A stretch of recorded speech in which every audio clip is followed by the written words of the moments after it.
Ready? Yes, I'm ready. You are listening to Claret and Blue, an Aston Villa podcast brought to you by Birmingham Live.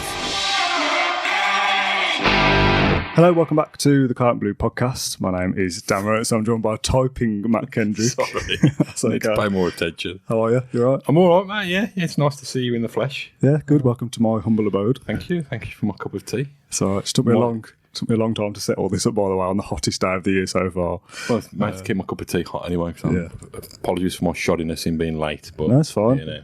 It's all good. We're here to do one of our first kind of in-person nonsense podcasts, basically. Some people remember the one where you and me did the Martin O'Neill walkout, which we kind of used as a bit of a template. Nonsense. Not a nonsense, but like to retell an old story. The stuff we did in lockdown, like the World Cup's best shirts and all that kind of stuff. We're kind of bringing those back out through the summer break. So today, what we're going to be doing is the A to Z of Aston Villa. Now, when I first told you about this, I said, let's do the best things. And then we suddenly realised that there wasn't that many things we could fill the letters with. So some of them aren't necessarily good things. They're just Villa related. Probably aren't even Aston Villa things, to be honest. No, probably not. So yeah, we're going to do A to Z, hopefully all in one episode. I've got a list. You've got a list that you've written in various articles over various years. It's probably about 1995, isn't it? It probably is in need of a little bit of, you know, the youth of today to bring it in up to date. So I'll suggest my letters, you suggest yours, and we'll kind of maybe pick one between us and get a definitive list of 26. Yeah, that's fine. Go on then, kick us off with A.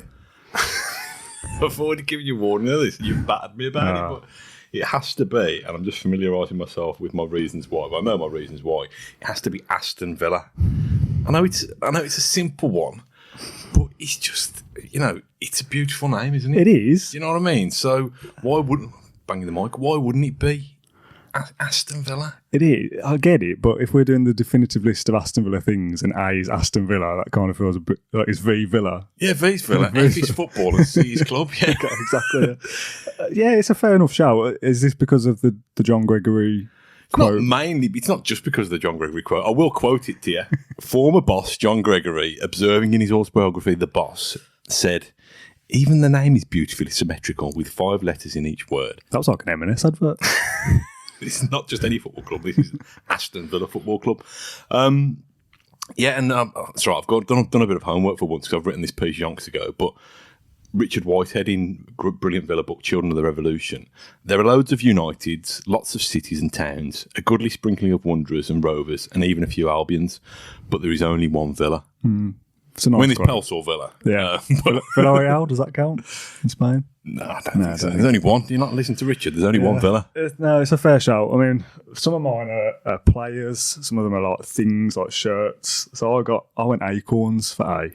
Like the Acorns partnership, the deal when we had the shirt the season before, the one you're wearing, I think.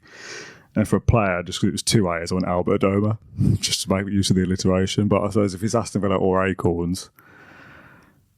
Can I just on a slight tangent? I mean, that's what this is all about, tangents. You know, see where we go. Alphabet. When I struggle going to sleep at night sometimes. So once I'm asleep, there's no waking me. But I go through themes. I go through alphabet themes. This So podcast is great for you then. in my own head, I'll be asleep in about 4 minutes. But do you know what I mean? So I've probably done the Villa double-barrelled ones before. So Albert Adoma, Bosco Balaban. Yeah, Carlos Quaya, Dion Dublin. Oh, this is good, yeah. Should we change the format? We'll do that next time. I mean, Acorns was it was just pioneering, wasn't it? Clubs hadn't done that before. It looked good as well. Like apart from like the charitable side of it, it was a nice sponsor. It looked clean, looked nice. I don't know whether any of these have got it, but yeah, it's one of my favourite shirts as well. So that was my guess, my submission. So if you want, I will allow that one. Okay, this time because there's going to be someone I'm going to fight more for. Okay, go on to B then. We'll start with yours every time, and then I'll give you my alternative. Can't we start with yours because mine's crap? Okay, I went with a player, and a player around the moments. Really, I went Benteke. But his goals, I think Villa posted a compilation on TikTok the other day. Yeah. The overhead against Norwich, QPR free kick.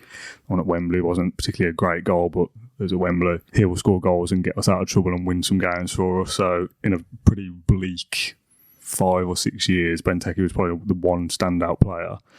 And yeah, what I'd do for prime Benteke up front now. I think Benteke's got a great shout, and that bleak bleak Paul Lambert era, which I've probably spoken about enough. That was the glimmer of gold, wasn't it? And fair play to Lambert for pulling off that signing. Because it kept us in the league for 2 or 3 years. Yeah.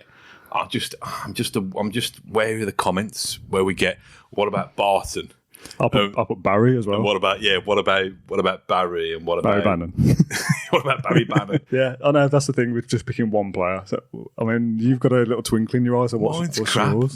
Mine's not even. It's just a word that has just been shoehorned in around Villa, and I wrote this 15 years ago, 10 years ago, and it was brothers, and this was. It might not be up to date. 16 sets of siblings have played together for Aston Villa. I've heard this. So I don't need to go through them all. You know, there's a few like Moore brothers. Yeah, the Moore brothers, the Little brothers, the Rioch brothers, the Chuckmaker brothers. The Chuckmaker to bring it into the present day. Yeah. It's a good shout, but it's very loosely Villa, isn't it? But then me just picking just Benteke. I mean, but that's the game, isn't it? Yeah, stick him in. 2 in a row. Stick him in just for the.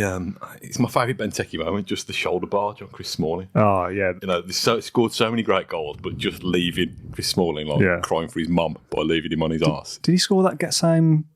Is it that same game he scored that goal in when he kind of shimmied one way and then the other? I'm not sure he scored that one that day because I think he created a couple for Vyman. 2 in a row for me. Then I'm going to let you go see because I think this mine's weak. To be fair, mine's like Aston Villa at this point. Yeah, I've gone for Charlie, as in Charlie Aitken. So his first name is also allowed. Well, you said there's no rules. Yeah, fair. He's he's Villa's record appearance maker. Yeah. So, you know, I'm just checking my stats. 660 times between 1961 and 1976. So, you know, people keep saying Gabriel Bonlahor's Premier League goals record's never going to be beaten. Charlie Aitken's all-time appearance record. Yeah. I can't see it. How many was that again? 660. And as I've written here, Villa have seen their fair share of big-time Charlies down the years, but only one genuine long-time Charlie. Good, yeah. So I went with another player, but I'm not going to go with that because it's going to feel a bit like a cop-out to keep using players. So I went Claret and Blue, and not the podcast before someone assumes that I'm that big-headed.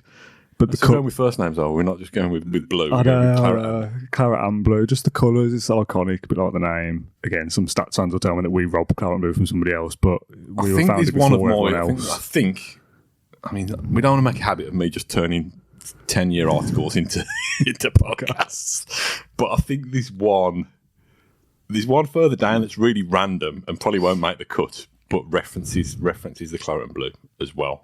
My player one was Carew, again, similar, one of my first proper players that I liked growing up, but I didn't want to have a couple of forwards in a row, so I went the colours of the club. I'll give it to you. I'll let Charlie Aitken in.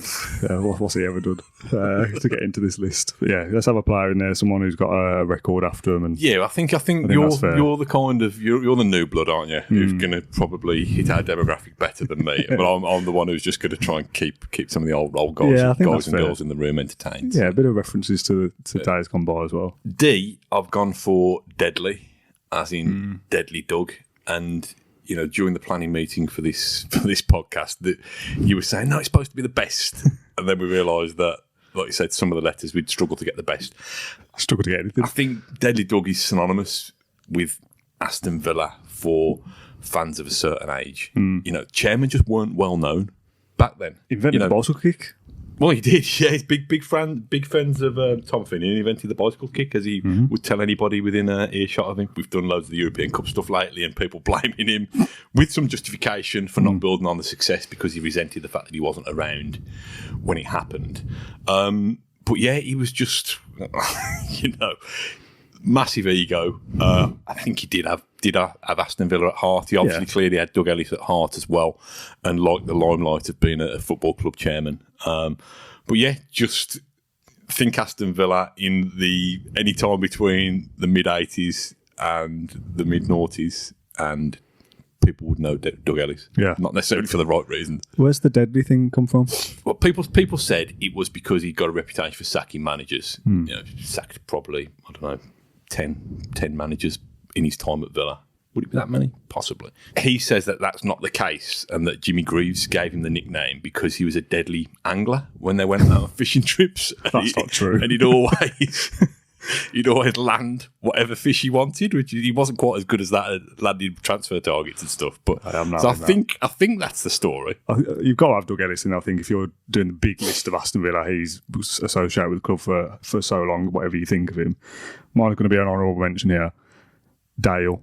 Mick. You know, like I said last time, he's the most well-sung, unsung hero you've ever heard. He texted me after that episode as well and wished me well and stuff. So I thought, in the back of my mind, I'm writing this list. I thought, yeah, Dale, Mick. Yeah, other notable mentions, I'd say. Dion Dublin. I feel like I've got to think of a player with both letters for the name. No, I wasn't necessarily thinking Dion Dublin. I was thinking Dean Smith. Yeah. I think he might be my S. Yeah, I'm just trying to think. Dennis Mortimer. Yeah. Des Bremner. You know, Dalian Atkinson. Yeah, good. So there's a lot of fine names, but I suppose it's the alphabet, so we're gonna come across probably most, aren't we? Yeah. I thought. Yeah. Is Deadly going in? Yeah, go Deadly. Deadly Doug Ellis for D. That's really mean on Mick, that is, making him lose to Deadly. Oh, you picked it. Do you want to go E? European Cup. I'll put European champions. Oh, European goes in anyway. Yeah. Good.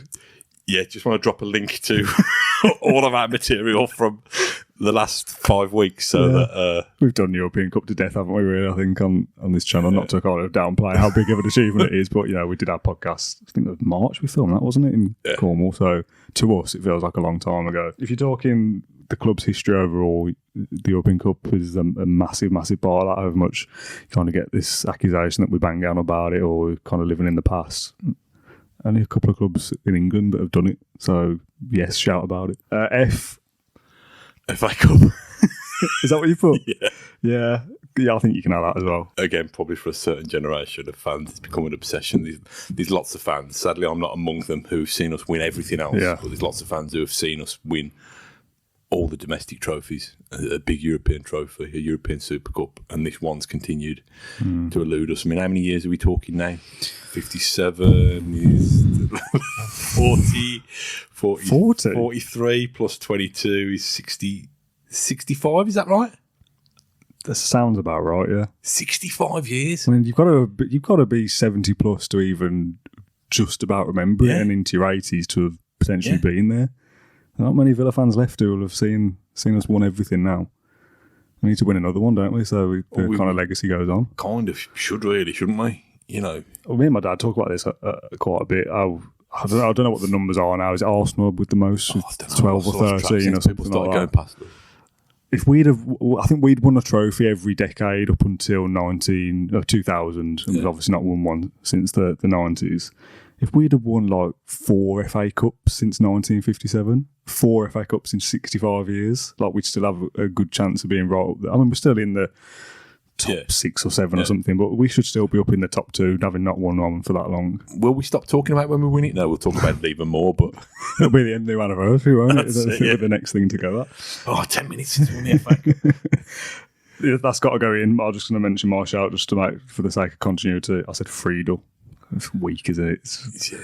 I couldn't think of another F. Clutching at straws a little bit with that one. So FA Cup definitely gets in. G. What you got first? Again, I had a lot of players in my list. I went Grealish at first.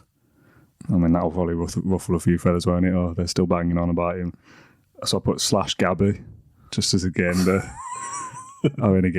record holder of the Premier League goals. Do you know what I've gone with? And it's a little bit not contrived, but God. McGrath. Yeah. Okay. Yeah, yours is better than mine again. So, Villa fans can never hear the spiritual song Come By Our without replacing the words with Paul McGrath, my lord, Paul McGrath. McGrath was a flawed genius, nicknamed God for turning defending into an art form despite battling alcoholism.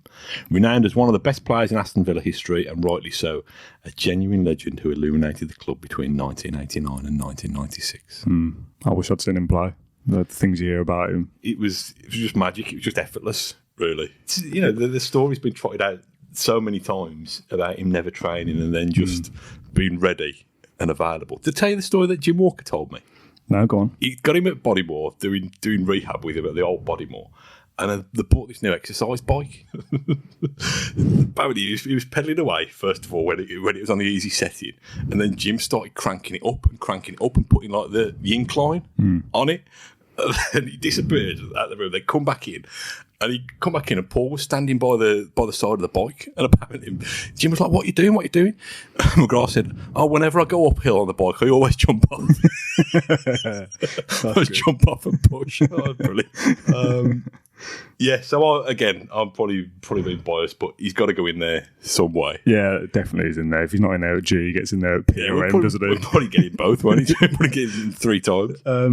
There's a lot of, obviously, I think it probably goes without question that he's probably our best defender ever. Is he one of our best players ever? I think so. Probably one of your European Cup winners. Like Sid's got a strong shout for being one of the greatest players. Probably the top 3 players. McGrath. I don't know where. It depends how far back you go, because there's the FA Cup winners of 57. Is there a Johnny Dixon in there? Or, even earlier than that, early 1900s when we win everything every single season. Yeah, I mean Jack Grealish probably. I know he didn't make it in for the G, but he probably gets the vote of the greatest Villa player of this century. I'd have thought so. Talking in the last 22 years, best player I've seen. Yeah. So, but yeah, I think for me, and I've been lucky enough to see McGrath play, and wasn't really old enough to catch the 81-82 glory season. He's by far the greatest player I've ever seen, and he's a lovely fella as well. Let's get him on the podcast. Yeah, we need to, don't we? H, pretty easy on this. I thought Holt End. I was just trying to think. Yeah, I've got Holt End as well, so I was trying to think of anything stupid to rival it with. Habib Bey, iconic stand, and obviously a bit biased, but one of the best stadiums, which I think will be my V. I think. Have you ever been on the Holt End? A couple of times, yeah. My season ticket's Trinity. Been a few times for cup games and stuff like that. I don't really like, for watching the actual game, I don't really like being behind the goal, watching it vertically. There's just something about it is kind of weird to get your bearings, but seeing goals and stuff behind the goal is obviously good. I think I was in there, and this is a bit of a tangent, Fabian Delph. Did he sign a new contract before a cup game? Didn't they announce it put it on the big screen? Yeah. I was in the Holt End for that. That's my weird little tangent there. Yeah. Was that the contract he signed before we left? Yeah. 6 months before we left. Yeah. So I was in the Holt End for some cup game. I've been Bournemouth, maybe. I think it possibly was Bournemouth. Carlos Hill scored. It's all flooding back now. When you get top corner, last time I was in the Holt End was when we beat Middlesbrough, or drew with Middlesbrough in the second leg of the playoffs. Yeah. The atmosphere, the game was pretty poor. It's been a war of attrition. But the atmosphere was pretty good. I resisted running on the pitch, though. You'll be pleased to know. Yeah, good. We don't allow that, do we? So don't condone that. No. But Holt End, without a shadow of a doubt, it's again one of the things like Villa's most famous for. Yeah. When it was a standing terrace, it was an absolute beast of a stand and a place to watch football from. I think they've rebuilt it sympathetically, and the facade outside still looks really spectacularly impressive. And I'm one of those who loved my time in the Holt End, but actually quite like not being in the Holt End now, so I can see the Holt End in its glory. I've gone with the player again, first name, to get in there. Ian Taylor Benicelli. It's Ian Taylor, of course it is, yeah. What a guy. I've met him a few times. I tweeted it the other day, the clip of when we had him on during lockdown, and he's just digging me out for living in like a prison cell. My bedroom had a grey bed sheet or something. It's like, you're living in a prison cell over there, mate. Just a nice guy. Again, didn't get to see him as a player, unfortunately, but the things that you do see, highlights reels and stuff. Again, maybe one of the best to ever do it in Carlton Blue. It must be what I've told this crap joke before, but there used to be a football magazine called 90 Minutes, and I think they interviewed Taylor, and I think they told him this joke at the start of the interview. And he used to be a forklift truck driver. Taylor did when he played at Moor Green non-league, and I think he used to live in Rowley Bridge actually. Did he? And I didn't know that. And I think there's something goes that a bloke goes through an interview as a job to be a forklift truck driver. They're talking about his skills. Can you drive a forklift truck? And can you make a decent cup of tea? And he goes, Christ, how big's the teapot? That's good. I don't know why I've introduced that really crap joke here, but it just makes me chuckle all these years on. Tails, he's a legend, and the one that I'm going to serve up in opposition to him as quirky and as interesting, as funny as it is, or peculiar as it is, it can't knock Tails out of the list. He's a friend of the show. Evo Stas. Yeah, good quiz question. So I have to wrap my head around that question every time I read it. Which Villa player scored for the club without ever playing a game for them? I like how you put your telephone voice on then for a second. Yeah, I don't know what I'm going to as if I'm about to guess it and I know the answer. But yeah, I always have to think, how can you score without playing? He scored an own goal and then we signed him afterwards or something. Yes, so Stas scored an own goal playing for Baník Ostrava during Villa's 2-1 victory over the Slovakian club in the UEFA Cup in October 1990. I thought it was a friendly. Despite the own goal, the defender actually played well and was signed by Villa boss Josef Venglos the following month, only to suffer an Achilles tendon injury which prevented him from ever kicking a ball competitively for the club. So there you go. Tails is in. All right, let's have Jay then. We're almost halfway, but the last few bits where I've got nothing, we'll probably go through quite quickly. Again, I'd probably say friend of the show at this point, given he gave us 3.5 hours of his time. John Gregory? Yeah, it's a really good shout. I wouldn't like to be 10 years older, but to have seen more Villa things of the 90s, I'd like to have been 15, 16 in that time rather than just being born. Yeah, I feel a bit spoilt early by this podcast in terms of being able to, people I really, really did hero worship, being able to get to meet them years on and getting them to give them our time and actually being, always a bit apprehensive about meeting your heroes, but actually being sound, really just having a laugh and enjoying having a natter and stuff like that. So Gregory, we'd have still kept him talking now, wouldn't we? I'd love to get him back on because there's so much stuff that we haven't even really gone into. Yeah. So he's a good shout. I've got a weird one which I think John Gregory will beat this one, but this is back in the kind of black and white kind of Brill Cream days, basically. So a bloke called Jimmy McMullen. He was Villa's first manager, but he was also a pioneer in English football, the way that the game should be played. I think John Gregory would probably, like the FA Cup, John Gregory would probably strike a tone with more people alive to remember. Yeah, okay. His good days. The other shout would be, Jack Grealish again. We've spoken enough about him without him having his own letter, I think. Well, let's go Gregory and move on because we're going to get bogged down in the details all day. I don't know why I'm so keen to move on to K when my document is clearly blank. I've got Kendrick. I was going to say myself in the 5-a-side team. I was going to mention that as a passing joke, but you've done it now. But yeah, I didn't get anything with Kai. I've got Phil King. Okay. Because of the penalty. Future King of England. Well, that as well. Future King of England. Mervyn King, Governor of the Bank of England. So we got 3 kings. Yeah, okay. So, yeah, I mean, the original thing was Phil King with the penalty and the celebration. Kenny Swain and Ken McNaught from the European Cup batch. I can't think of many Ks. Mark Kinsella? Yeah, Lewis Kinsella. Gone to L because I've got some for the next couple of letters. I've gone with Lamp. Oh, the lamp. Yeah. The gas lamp. Because of it being the little sneaky little corner where this great obsession for us all was first conceived, basically. It taps into the kind of rich history of the club. Yeah, good. I went with the Luke Roper shirt. Oh, this is something a bit different. I've still got the shirts down on display, which I don't have. I don't usually buy shirts when they come out because they're 50, 60 quid, and I always think, I'll get it on sale later down the line. They're always 15 quid or whatever. Yeah. But the season that you get promoted, it suddenly becomes this shirt that everyone wants. And it was a nice shirt, to be fair, but it goes for silly money now on eBay, and I always think, I'd love to have one hanging up in the background I want to wear, and one of the best shirts we've had in the last 15 years, probably. Yeah, it's one of those ones where everything came together with that shirt, wasn't it? Well, if we didn't get promoted, it'd be a nice shirt, and that'd be the end of it, kind of thing. But I think just the story about it anyway, because it was a nice looking shirt that kind of was a bit of a throwback to shirts from the past. It was a local lad made good, a big Villa fan who'd got the gig to do it, and it was a shirt which we actually won something in, albeit a playoff final rather than a European Cup final. Villa kit supplier, Villa captain, Villa manager, you get promoted back to the Premier League. It's probably the most successful season we've had. Yeah. Since the last time you win a trophy or the last time you get into Europe? What? I mean, I get all that, but it's no Lamp, is it? Yeah, I joke about it, but yeah, Lamp does get in there for me. Does it? Yeah, because it's part of the history, isn't it? Yes. I'll give you Lamp. It's a bit of a rubbish title, isn't it? I bet Luke could probably design a really nice kind of stylish lamp for the corner of your living room. Not that you need one, I'm just saying. I've got 2 for this, but I'm going to let you go first. I feel like one of them is semi-obvious. Oh, mine's really, really random. Go on then. Murder. Okay. The old Tommy Ball murdered over his chickens. I mean, good job it isn't the best things of Aston Villa, isn't it? Yeah, I wanted some quirky random stuff, but I'm sure you can oust murder. Oh, man, I'd like to think so. Manslaughter. I've gone for an obvious one. Mortimer, of course. Mortimer 82, that iconic photo with the trophy. And I went for something a bit more niche. McGinn versus Wednesday. That goal.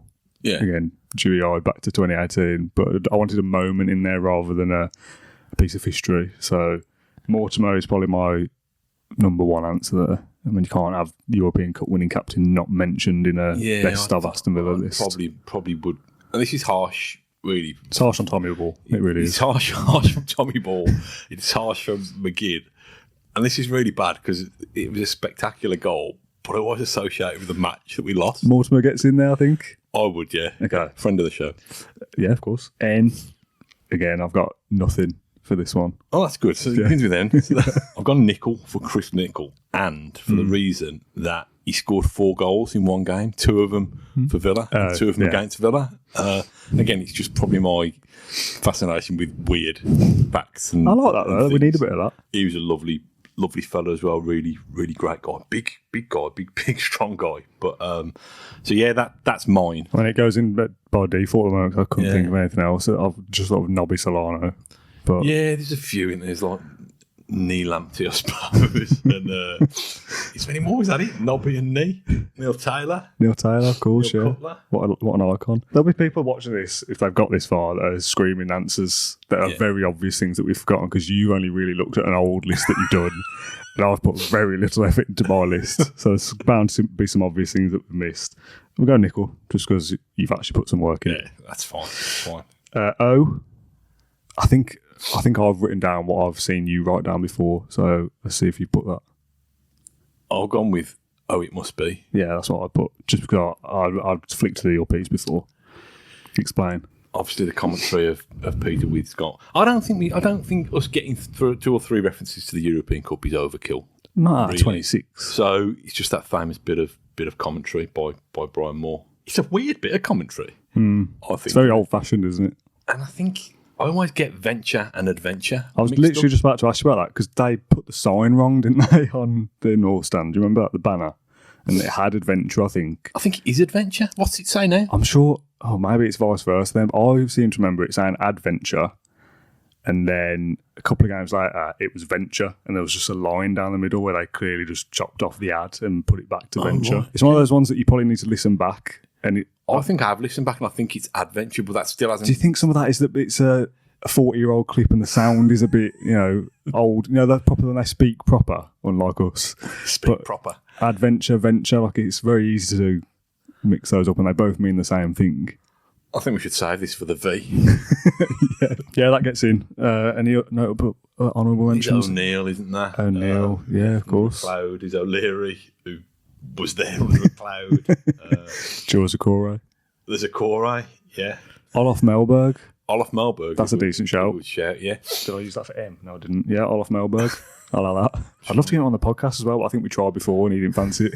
I think I pestered Martin Lawson to keep asking him and keep checking him, and he sent me Martin Lawson with the politest man in the world sent me a very blunt, he doesn't want to talk to you. You got a P? I've got 2. Again, I've got a player and a thing. I've got Pongo wearing. Good shout. I've got Petrov for my player. Did you put Petrov in? My second P was promotion. So that's a bit crap. Let's not shout too much about finishing 5th in the Championship and going up via the playoffs. Yeah, there's no getting away from the fact that what he had to contend with in terms of his health has kind of catapulted him to a different level than if he'd have just merely been a player and finished his career. But I do think that perhaps he was one of those ones who was underrated because he got a lot of good flair players alongside him. He was the one who was prepared to sacrifice himself for the team. He was a grafter, and he was actually a pretty elegant player as well. Yeah, along with that, he was a good footballer as well.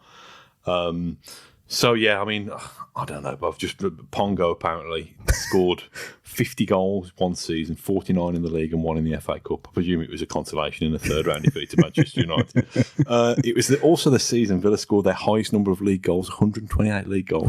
Nice. Pongo again, history kind of thing. Records broken. Probably deserves it. Oh, really? Yeah, stick Okay. Petrov in there. We'll go with a more an audience that's actually still alive. Yeah, I think so. Q. Oh, we don't know what you've put.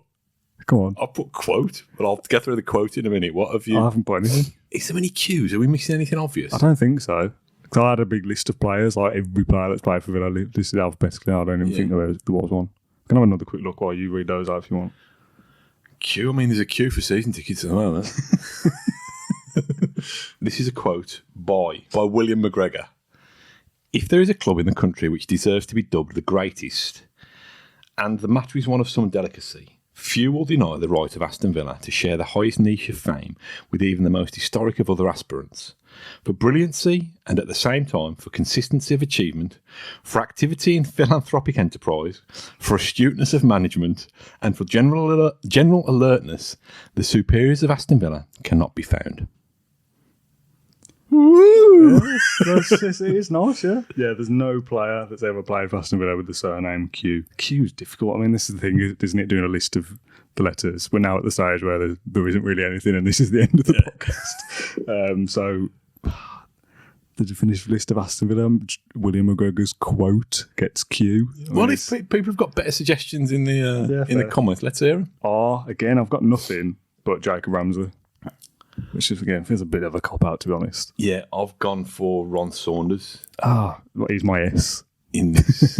What's my S now? God, I've gone too soon on this. Yeah, Ron Saunders was the architect of this squad that gave Villa the moments of magic that kind of propped up their modern-day history. It was a dynasty, really. It wasn't just something by fluke. People might think that Villa were fly-by-nights 1981, 1982 and then disappeared from whence they came. That was a work in progress from when he arrived in the mid-70s. You know, a couple of League Cups along promotion, a couple of League Cups along the way. He is the closest thing that Villa would have to Alex Ferguson, I think, or a Wenger, somebody who could actually build something lasting, which probably just does explain some of the resentment that it was all demolished and smashed up, and that he had to leave at the time he did. But he's got to go in there for me, unless you've got... I can't. I've not thought of anything since you've been talking. I didn't write anything down. So Saunders was my S. So let's kind of kill two birds with one stone. You're going to come at me with Richardson, as in Kieran Richardson, and I wouldn't have had anywhere to go with that. But Ron Saunders probably get a stand named after him, or statue, or S's for stand or statue. He's got to be in there, hasn't he? S. Mine Saunders. What was yours? So I've got a second. Well, I got two as well, and the one was shambles. Shambles. We can't have shambles. And the reason it was shambles is because that was the word that Graham Taylor used when he came into relegated Villa in 1987 and had to just start again, just get us back on the upward curve, and did. But I'm just wondering if, again, for the more modern demographic, we should go for Smith, for Dean Smith. Yeah, who's almost done the same job that Graham Taylor did. Yeah. A generation previously. Yeah, my second S was Smith. So Smith probably gets it. Yeah. We're probably approaching, 9 months since he's gone. Still a bit raw. Is it? Yeah, I know we've moved on and we're trying to kind of compete for different prizes and transfer policies, cherry picking some of the best players across Europe now. But like you said, in the Luke Roper shirt season, it was a special time to have that kind of, Villa fan DNA running through everything that we did. And I don't think we'll ever replicate that. We can have success, hopefully, in a different way, and it won't make it any, if it's a Scouser who's guiding us to success rather than somebody from Great Bar, I'll still take that. Yeah, exactly. Yeah, just it pleased me when he came back with Norwich. And, bless him, it was happened to be the day that Norwich got relegated. But I'm just glad that he stayed. He did the Dean Smith thing and stayed. Was the last person on the pitch shaking all the hands, just so that he could get the little bit of love from the people who are still inside the stadium. I thought that was a really, really important moment to kind of say farewell. Yeah, Smith gets in there. T, I've not written one down, but Graham Taylor is a pretty good shout. You've obviously just spoken about him. No. Yeah, I'd put Taylor in there definitely. Okay. Was that your T as well? It wasn't my T. I'd gone with Trabzonspor. Oh God. There's a story behind it. Go on then, tell it. Trabzonspor's colours. They're playing Claret and Blue. Yeah. Villa. Is it claret and blue or is it red and blue? Well, for the purposes of this story, it's Claret and Blue. Steve Stride, obviously former Villa secretary, and then went on, and I think he still is, to become like a UEFA delegate, so goes to Champions League games and makes sure that everything's just so and this kind of thing. But he found out, apparently, at a Trabzonspor match, that he spoke to the Trabzonspor president, who revealed that when the club was formed in 1967, they had no money for kit, so contacted a number of clubs in Europe, and Villa were the only ones to respond, sending a full set. Yeah, I've heard that before. It's interesting, isn't it? It's a good story, but it's not going to get in there. Get into tea, is it? It's not be silly.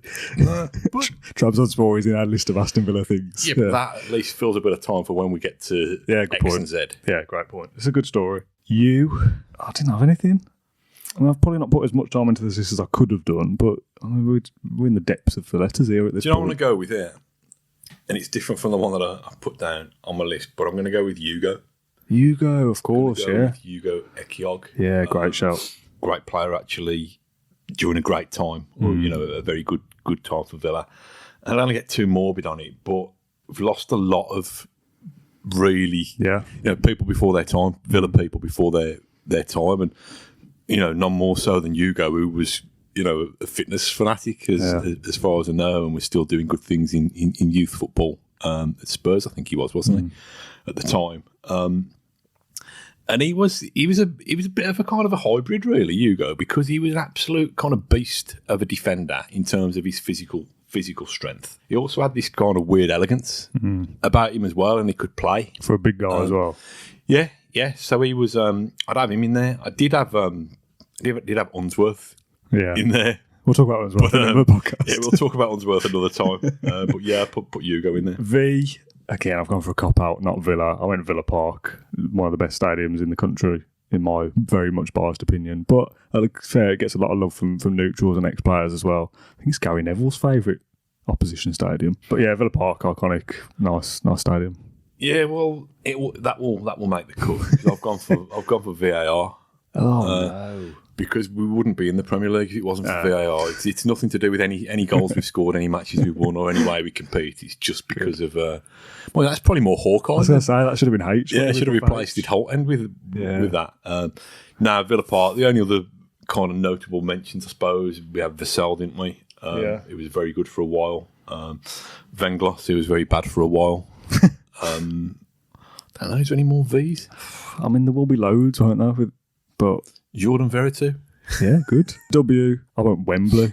Wembley trips, Wembley visits, Wembley day outs, Wembley wins. There's nothing like, is it, going to the National Stadium to play a cup final or semi-final and actually winning the thing. And we've had our fair share of trips there, so Wembley's your big dub. Yeah, my big W. I've gone for William McGregor. I know we've heard from him already. Yeah, twice, I think. And as I put here, he's the bearded bloke made of bronze and holding a piece of paper outside Villa Park. If you don't know who he is, by now, Google him. He's quite important. I mean, that probably has to go in, but I feel like Wembley is a decent secondary shout. Oh, yeah, it can go in as runner-up. Yeah, that's fine. 2 out of 2. All right, we're in the depths of the alphabet here with X. Originally, this plan was supposed to be battling out the best things about Aston Villa. You pick one, I pick one, and we'll pick a definitive. And I got to X and realised there was nothing apart from Tony Jaa. And I thought we were kind of a best list with Tony Jaa on. To change so the whole we'll change list. the format because of that. It's just Villa things generally. So Tony Jaa by default for me because I couldn't think of anything else. Yeah, we're very much into the territory of great for Scrabble tiles, but not so good for not so good for podcasting. Not so good for podcasts. Do you want to know my original one that I wrote in this piece? Yeah, of course. Jaa will go in because it's more relevant, even though it's not great to remember. I mean, this was before Tony Jaa. You wrote this article originally. I would have thought so. Yeah, probably before he was born. So I've gone for ex-girlfriend, right? And the story is, one of my colleagues went to interview Marlon. Have I told you this before? No. Went to interview Marlon Harewood at Bodymore Heath. I tried to just do a bit of homework on him to see if he could get a quirky angle out of him or something. Marlon had got his own website, and he found the standard football question, like Peter Crouch always, what would you have been if you hadn't been a footballer? I'd have been a virgin. And the thing is, Marlon Harewood was, what would you have been if you hadn't been a footballer? And it said like painter and decorator. So my colleague, like when he's not a friend of mine, not me, he's a colleague. Yeah, my friend, the journalist. Went along and asked him, said, I hear that you'd have been like a painter and decorator if you hadn't. And he goes, that's not funny. That's not funny. What do you mean? That's not funny. He said, no. I think it said on your own website you'd have been a painter or decorator. I don't know what you're on about. That's not funny. And he stormed out. I think either the Sun or the News of the World or whatever it was back then had done a kind of kiss and tell story, and Marlon had been playing away, so that his mistress or whatever didn't recognise him. He'd invented this persona as Marlon Harewood, this kind of interior design specialist, and his website was run by his brother, who thought he'd put this on there for a laugh, and had wound him up. So like I say, my colleague was just like mortified. Like, what have I done? What have I done? And it was all because Marlon's mischievous brother was playing a little prank on him. So that was X for ex-girlfriend. What a weird shout that is to have that story be that's how desperate I was for an ex. Yeah. Well, not for I wanted to get Marlon Harewood on the podcast. I don't think he'll want to come on now. Well, he might want to set the record straight. Yeah, clearly, yeah. All right. I mean, actually, I need some skirting boards though. Tony Jarr gets in, which is grim. Yeah. But what I think we'll probably do a podcast about his time at Villa at some point. Like we did the kind of story of O'Neill, the story of Tony Jarr. Some of the stuff from that era is amateur hour, isn't it? Really, in hindsight. I quite like the emoji tweets though. I'll give him that. I think it's quite a quirky, interesting way of having you as chairman or your own on social media. As much as it was frustrating as hell. Uncle Jimmy Savile, happy birthday. Oh God, what an utterly bizarre time that was. Yeah, it was strange, and I think I'm not saying that you can't have a public persona as a chairman or an owner. Is that right? Just spitting a few beats here. Beats. But the current two go about their business. That's how it should be done. Quietly and, with a little bit more decorum. We were all swept up in it, weren't we? It was fun at the time. Interested in the cryptic clues, the cryptic transfer clues, and as journalists, we kind of lapped it up in terms of the little nuggets of information that were coming out. But Christ, we'd have really known what was going on behind the scenes. It's mad, isn't it? It probably deserves its own little mini 20-25 minute chat, to be honest, about him, so we'll kind of save that. 2 letters left. This has gone on for probably a little bit longer than I thought. There's been some good stories, so hopefully people are still with us as we get to Y and Z. Have you got one? I've gone York. Good. For Y. It's one of those ones who falls into the category. I've spoken about this so many times, about people losing a bit of respect for him because, kissed the badge, didn't he, for United against us, and then went to Blues and played there as well. Just thought he was brilliant. Just such a gifted footballer. Playing with a smile on his face. Probably said to you before, even before he started the game, he used to run the length of the pitch balancing a ball on his head. Yeah. And even if Villa lost, which was very rare those days, you think, crikey, that was good. I'm glad I came for that. Glad I came to see that. I can do that, Can you? Yeah. I'll do it one day. Okay. But I tried to do it. It was a kids football tournament on Saturday. My daughter was playing. Me and my lad were knocking about with a football. But I'd got my glasses, I got my hat on, a cap, so my head didn't burn, and I got my glasses on so I didn't go dizzy. And I was trying to do it like that, and I just looked like. Can you balance it on your head, or can you run the length of a pitch with both. it? Both. Yeah, probably half. Probably running might be the thing. Yeah. Let me practice over the next few months, and at an arranged time before the end of this calendar year, you can film me running half the length of a pitch with a football balanced on my head. I went yippee-yi-yay. Oh, yeah. As a bit of a niche answer. Is that a Bruce Willis thing? Yeah. We're not having any chance all the way through a big list of Villa things. So I thought that was a pretty good use of the word Y. Again, if I was playing Scrabble, I'd be delighted with that. Yeah. So I like yippee. I'd actually put that in. Would you? Yeah, because I think I don't think we've referenced any chant. Well, we might have referenced them, but none of made the list, have they? So I like that. It's just such a random thing. It's like words that you'd see in a Batman comic or something, rather than something like kapow. I'd let yippee. I think it's quite a nice slogan. I'm surprised there's not been more kind of like a leisure wear range. Yeah, maybe it probably is. You can if you want. Yeah. What, like a colourful kind of leisure wear range for granddads? Yeah. Z. I don't have anything for Z. Oh, there'll be enough Zeds, won't there, with the people listening to this? Yeah, good. Have you got anything? I think I have got one. I'll have to scroll down. Oh, it's crap. I've gone with 0, Zilch, or Zagreb. Bosco Balaban's scoring tally for Villa amounted to a big round nothing following his 5.8 million arrival from Dynamo Zagreb. Prolific elsewhere in his career, the Croatian centre-forward failed to find the net in his 2 starts and 9 substitutes appearances for Villa between 2001 and 2002, before banging in the goals again for Zagreb, and Bruges. So there you go. I don't know what Z has not been, I mean, there's nothing. Not had Zlatan, have we? We've not had Zidane. I suppose we've got Zidane. Better than Zidane. God, my bum's gone numb. Yeah, better than Zidane. That's a good way of getting in, but that's pretty rubbish as well, isn't it? Z. Let's just call it a day there. What I should have done really is wrote down which ones we'd picked, so we can now give the full definitive list, but I didn't. And so you can quickly remember the ones that we picked. Yeah, we can, can't we? Go on then. So the definitive, in our opinion, list of A to Z of Aston Villa things. I mean, please send some suggestions because as we get further to the end, these are quite poor. A is for Acorns. B is for Benteke. C is for Charlie Aitken. D is for Deadly Doug. E is for European Champions. F is for FA Cup. G is for God, Paul McGrath. H is for Holt End. I is for Ian Taylor. J for John Gregory. K for Phil King. L for Lamp. M for Mortimer. N for Chris Nichol. O for Oh It Must Be. P is for Petrov. Q is for Quote. R is for Ron Saunders. S is for Dean Smith. T is for Graham Taylor. U is for Hugo. V is for Villa Park. W for William McGregor. X for Tony Jarr. Y for Yippee-I-A. And Z for 0. Yeah, it's a pretty decent list for the most part, I think. There's a bit of a mixture in there, isn't there? Yeah, some players. Takes us to some different places. Some players, some managers, some just things that are associated with history. I think that's a pretty good list. Yeah. Please send us your suggestions because there's some things that we've definitely missed that will be obvious and some will be just better than things like Quote and 0. Yeah, I'm really intrigued. There'll be so many options for the letters that aren't X, Q, and Z. But I'm quite keen to hear what people have got for those 3 letters particularly because it was tough. Yeah, so send those in. Thank you very much for watching this podcast. We're going to do a few other bits and pieces. We'll be back at some point in the future. So stay subscribed and keep up to date with our latest stuff. Up the Villa. Thank you for listening to Claret and Blue and Aston Villa podcast. If you enjoyed today's episode, then please do let us know. We love hearing your feedback. We'll be back soon with another episode. But until then, up the Villa.